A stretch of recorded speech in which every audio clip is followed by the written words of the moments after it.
ఏదైనా ఒక పరికరాన్ని తయారు చేస్తే దానిని ఎలా వాడుకోవాలో, ఎలా వాడుకుంటే అది మనకు పూర్తిగా ఉపకరిస్తుందోనన్న అంశాలను తెలియజేసేందుకే వివరాలతో కూడిన పుస్తకాన్ని ఇస్తూ ఉంటారు.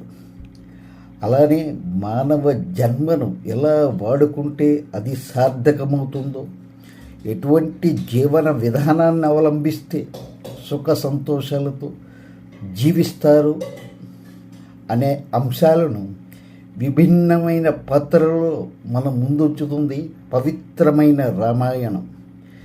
ఇది వేదంలో బోధించిన మానవుని జీవన విధానాన్ని సులభమైన శైలిలో నిర్దేశించిన కమ్మని కావ్యం రామాయణ. కమ్మని కావ్యం రామాయణం ఒక కమ్మని మధురమైన